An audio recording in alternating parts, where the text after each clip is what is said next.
नमस्कार, FM news देख रहे हैं आप और मैं हूं आपके साथ अब्दुल समाद। बुलेटिन की शुरुआत करेंगे तमाम बड़ी खबरों के साथ। महाराष्ट्र के साथ साथ झारखंड में भी विधानसभा चुनाव होने हैं। चुनाव जीतने के लिए हर राजनीतिक दल लगातार कमर कसे हुए हैं और इस बीच झारखंड के मुख्यमंत्री हेमंत सोरेन की उम्र को लेकर एक नया विवाद शुरू हो गया है। सीएम ने बरहेट सीट से नामांकन पत्र दाखिल कर दिया है। हेमंत ने जो हल्फनामा दाखिल किया है उसके मुताबिक उनकी उम्र 5 साल के अंतराल में ही 7 साल बढ़ गई है। इस पर भारतीय जनता पार्टी ने पूछा कि आखिर वो 5 वर्षों में 7 साल कैसे बड़े हो गए। दरअसल साल 2019 में हेमंत के नामांकन पत्र में उनकी उम्र 42 साल बताई गई थी, लेकिन इस साल उनकी उम्र 49 साल बताई गई है। भाजपा का कहना है कि अब ये तो हेमंत सोरेन की ही बता सकते हैं कि 2019 में उनकी उम्र सही थी या 2024 में उन्होंने जो उम्र दाखिल की है वो सही है। अगर 2024 में उनकी उम्र सही है तो इसका मतलब है कि उन्होंने 2019 का विधानसभा चुनाव गलत शपथनामे पर जीता था, और अगर ऐसा है तो फिर इसका जिम्मेदार कौन है। देखिए, सब कुछ क्रिस्टल क्लियर है। माननीय मुख्यमंत्री हेमंत सोरेन जी का से जुड़े जो भी पहलू हैं, जो उनका जो रिज्यूम हुआ, जो भी उनके बारे जो जानकारियां, वो पब्लिक डोमेन में है, उसको कोई छुपा नहीं सकता। हम ये कभी नहीं बोलते कि आज कुछ बोले कल कुछ बोले।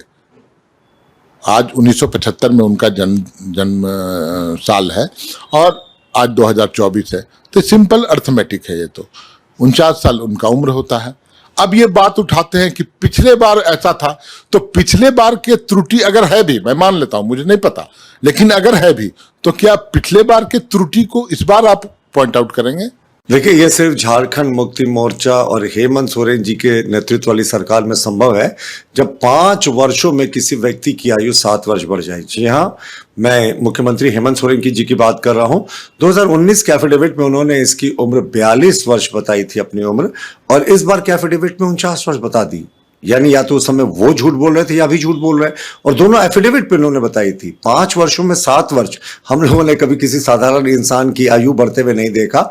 इसके अतिरिक्त मुख्यमंत्री के जो एफिडेविट हैं पहले के 2019 के 2024 में बहुत सारी जो डिफरेंसेस हैं, उनकी एक प्रॉपर्टी थी 10 लाख रुपए की, उसकी कीमत 60% घट गई 2024 में, जबकि दुनिया में सबकी प्रॉपर्टीज की कीमत समय के साथ बढ़ती है।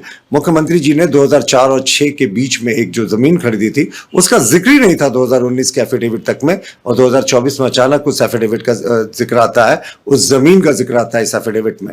जेएमएम का मतलब ही बन चुका है झोल, मुस्लिम अपीजमेंट, माफिया। अब इस झोल वाली सरकार ने, जिसने अनेकों भ्रष्टाचार के नए नए पैमाने स्थापित किए हैं, अब एफिडेविट में भी घोटाला कर रही है, एफिडेविट में भी करप्शन है। मिस्टर हेमंत सोरेन 5 वर्षों में 7 वर्ष उनकी उम्र बढ़ गई है। 2019 में उन्होंने अपने हलफनामे में एज बताई 42, और 2024 आते आते मतलब 5 वर्षों के बाद उनकी एज हो गई 49। मतलब 5 साल में 7 साल बढ़ गए उनके। अब देखिए यहां पर कितना झोल है। इसी प्रकार से करप्शन का झोल, घोटाले का झोल भी इन्होंने भरपूर किया है। एफिडेविट में कई सारी और भी चीजें मिसिंग हैं, कई सारे और भी सवाल निर्माण होते हैं फाइनेंशियली, परंतु इनकी पूरी सरकार भ्रष्टाचार में लिप्त रही है। मैं एक चीज बता दूं, एक सामान्य सी बात है। अगर प्रतिनिधित्व अधिनियम 2 आप 1951 का आप देख लें, का एज है कि आप जो वोटिंग राइट है वो एक महत्वपूर्ण है कि एक बार बिलो तो आप नहीं है, तो ये कोई बहुत बड़ा फैक्टर नहीं है। बहुत बार ऐसा होता है कि भाई आप 55 की जगह 56 हो जाता है, ये फैक्टर नहीं है। फैक्टर मैंने कहा कि जब वो डरी हुई सहमी हुई सरकार है तो कहीं न कहीं एक फॉल्ट फाइंडर की भूमिका भारतीय जनता पार्टी है, वो गलतियां ढूंढने की प्रवृत्ति है। ऐसा आप ना करो ना कि कहीं आप ये देखें, जख्म देखें और मक्खियों की तरफ भरमाना लगे, तो ये भारतीय जनता पार्टी की प्रवृत्ति हो गई। 2 चीज़ें निश्चित रूप से हम एफिडेविट करके देखते हैं, या क्रिमिनल्स आपके बैकग्राउंड अगर मान लीजिए आपने कोई आप पे केस है कि नहीं, और संपत्ति की, ये सारी। दिल्ली के शाहदरा जिला के फर्श बाजार इलाके में बृहस्पतिवार शाम चाचा और नाबालिग भतीजे की गोली मारकर हत्या कर दी गई। मृतक की शिनाख्त बिहारी कॉलोनी निवासी आकाश और ऋषभ के रूप में हुई है। गोलीबारी में आकाश का बेटा कृष घायल हुआ है। शाहदरा डबल मर्डर केस की शुरुआत जांच में आपसी रंजिश का मामला सामने आया। सीसीटीवी फुटेज के आधार पर एक नाबालिग को हिरासत में लिया गया है। पूछताछ जारी है। पुलिस अधिकारी ने बताया है कि रात करीब 8:30 बजे आकाश अपने बेटे और भतीजे के साथ पूजा करने के बाद घर के बाहर मौजूद थे। इसी दौरान 2 बदमाश वहां पहुंचे और गोलीबारी कर दी। घटना का सीसीटीवी फुटेज भी सामने आया है।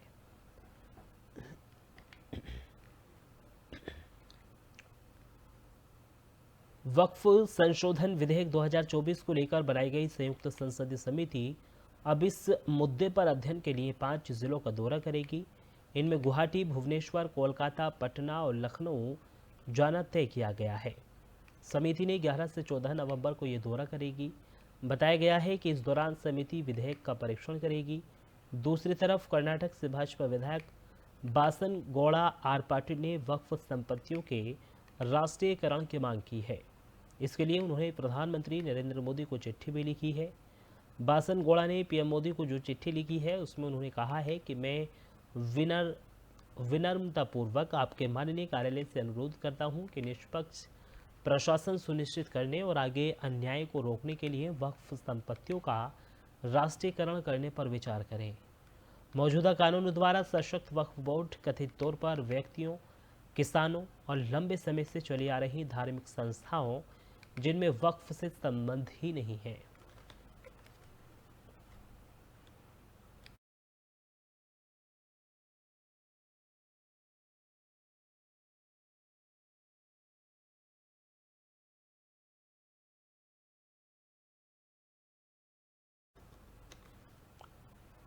भारत के अंतरिक्ष एजेंसी इसरो ने लद्दाख के लेह में पहले एनालॉग स्पेस मिशन की शुरुआत कर दी है।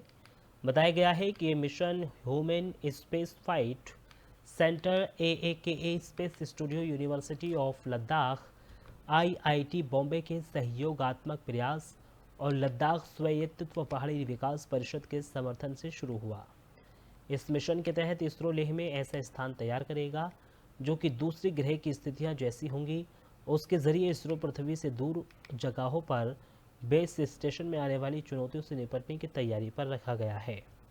साथ ही साथ इसरो ने लेह में जो पहला एनालॉग मिशन शुरू किया है उसी के सापेक्ष अपने आप में बड़ा प्रयोग है। दरअसल अंतरिक्ष की भाषा में एनालॉग मिशन की किसी असली मिशन की नकल की तरह है। इसके तहत वैज्ञानिक कुछ ऐसी जगह चुनते हैं जो कि अंतरिक्ष या फिर किसी आकाशीय पिंड के वातावरण और माहौल जैसी ही हो। उन जगहों को बाद में तय मानकों के अनुसार वहां पर तैयार किया जाता है और साथ ही साथ फिर उसके बाद वहां पर ताकि ऐसी ही जगहों पर अंतरिक्ष यात्रियों या अन्य आकाश पिंडों पर जाने वाली की ट्रेनिंग कराई जा सके।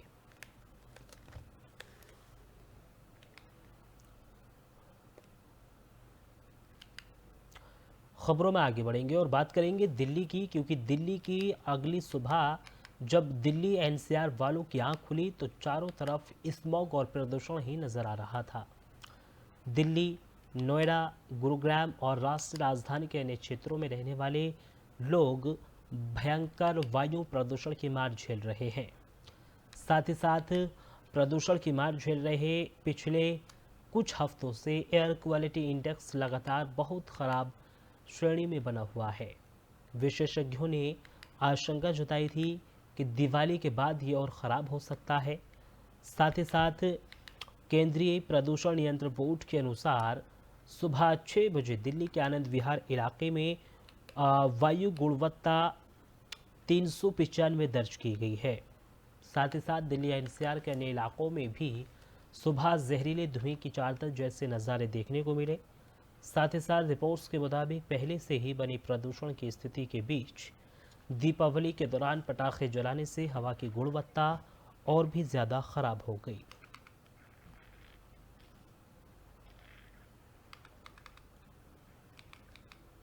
महाराष्ट्र की नागपुर पुलिस ने हॉक्स कॉल की साजिश का खुलासा किया है।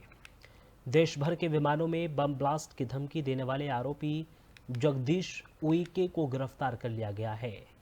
आरोप है कि जगदीश ने केंद्रीय मंत्री समेत देश भर की विमान कंपनियों को एक ईमेल भेजा था जिसमें अलग अलग जगहों पर विमानों में बम ब्लास्ट होने का दावा किया था। जगदीश ने मेल में कहा था कि जैश-ए-मोहम्मद के टारगेट पर 6 एयरपोर्ट हैं। इसकी जानकारी वो सिर्फ डिप्टी CM देवेंद्र फडणवीस से मुलाकात करने पर ही बताएगा। नागपुर की विशेष शाखा और स्थानीय पुलिस टीम ने खुफिया जानकारी के आधार पर जाल बिछाया और जगदीश को धर दबोच लिया। पुलिस ने उसे कहां से गिरफ्तार किया, इसका अब तक कोई खुलासा नहीं हुआ है।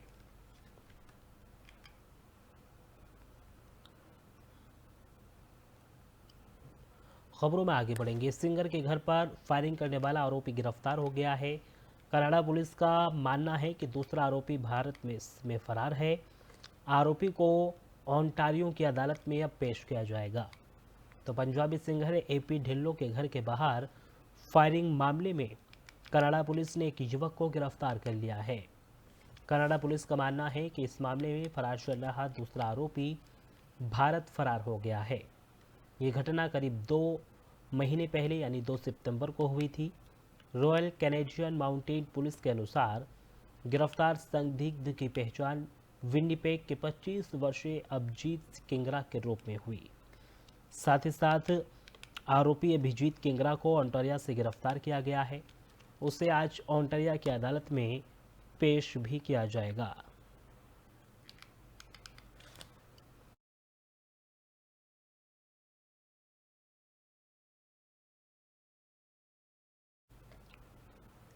और फिलहाल इस बुलेटिन में सिर्फ इतना ही। देश और दुनिया की तमाम बड़ी खबरों के लिए आप देखते रहिए FM न्यूज़। नमस्कार।